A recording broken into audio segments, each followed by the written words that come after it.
In the quiet hum of our daily lives, an invisible force is shaping our future, dictating the fates of nations and quietly accumulating power. It's not a political ideology or a new technology, it's debt. A number so vast it's almost incomprehensible, over $300 trillion. This is the story of the global debt crisis, a ticking clock that affects every single one of us. How did we get here, and what happens when the bill finally comes due? To understand today's crisis, we have to travel back in time. The modern era of global debt began after World War II. The Bretton Woods Agreement of 1944 established a new international economic order. The US dollar, pegged to gold, became the world's reserve currency. This system brought stability and fueled a post-war economic boom. For decades, borrowing was a tool for growth. Governments built infrastructure, corporations expanded, and families bought homes. Debt was seen as a healthy, manageable part of a thriving economy. But in 1971, a pivotal moment occurred. U.S. President Richard Nixon severed the dollar's direct link to gold. This Nixon shock ushered in an era of fiat currencies, where money's value is backed only by government trust. Without the discipline of the gold standard, printing money and creating credit became much easier. This was the moment the floodgates of debt began to creak open. The 1970s oil crisis further fueled this trend. Skyrocketing oil prices created massive surpluses for oil-producing nations, which deposited these petrodollars into Western banks.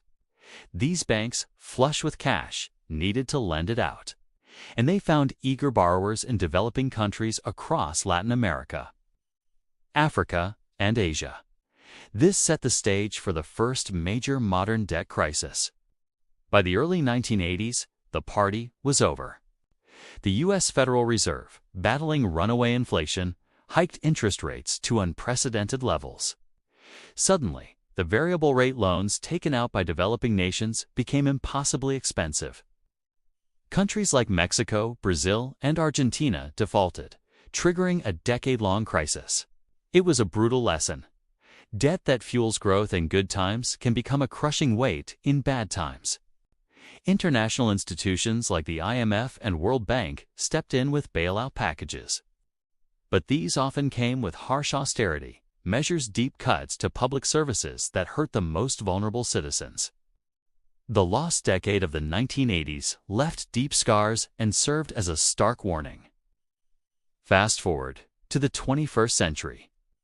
After the dot-com bubble burst in 2000, central banks, led by the U.S. Fed, slashed interest rates to stimulate the economy. Money was cheap again, and a new borrowing binge began. This time, it wasn't just developing countries. Its focus was on the housing market in the United States and other developed nations.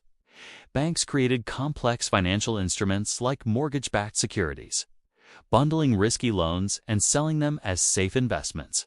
The entire global financial system became addicted to this cheap debt. Lenders gave mortgages to people who couldn't afford them, believing house prices would only go up. It was a house of cards built on a foundation of borrowed money. In 2008, the house of cards collapsed. The U.S. subprime mortgage market imploded, triggering a chain reaction that brought the global financial system to its knees. Banks failed, credit markets froze, and the world plunged into the deepest recession since the Great Depression. The response? More debt. Governments unleashed massive stimulus packages and bank bailouts, funded by unprecedented levels of public borrowing. Central banks cut interest rates to near zero and started quantitative easing, a technical term for creating money out of thin air to buy government bonds and other assets. The goal was to save the economy from total collapse. But it had a significant side effect. The global debt pile, already massive, exploded. So, where does that leave us today? We are in uncharted territory. Global debt has now surpassed $300 trillion, more than 3 times the size of the entire global economy. This includes government debt, corporate debt, and household debt. In the United States, national debt has soared past 34 trillion. In China, corporate and local government debt has reached alarming levels. In Europe, countries like Italy and Greece still struggle under heavy debt burdens. Even in developing nations, debt is once again on the rise, fueled by new loans for infrastructure and development. We have become a world running on borrowed time and borrowed money. This colossal mountain of debt poses three clear dangers. First, the risk of a new financial crisis. With interest rates now rising to combat inflation, the cost of servicing this debt is skyrocketing. Highly indebted companies, often called zombie companies because they only earn enough to pay interest on their debt but not the principal, could start to fail in droves. A wave of corporate defaults could easily trigger a wider financial panic, just like in 2008. The system is more interconnected than ever, meaning a crisis in one part of the world can spread like wildfire.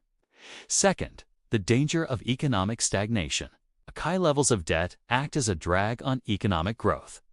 When governments have to spend a large portion of their revenue just paying interest, there's less money for schools, hospitals, infrastructure, and research. When companies are focused on paying down debt, they have less capital to invest in new projects and create jobs. And when households are burdened with mortgages and credit card debt, they spend less, slowing down the entire economy.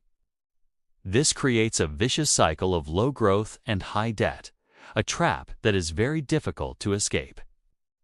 Some economists call this debt overhang. The third and perhaps most insidious danger is the loss of sovereignty and the rise of social instability. When countries are deeply in debt to foreign creditors or international institutions, they can lose control over their own economic policies. They are forced to accept austerity measures or policy changes that may not be in their best interest, a phenomenon often called debt trap diplomacy. This can lead to public anger, protests, and political instability. Within countries, rising debt exacerbates inequality.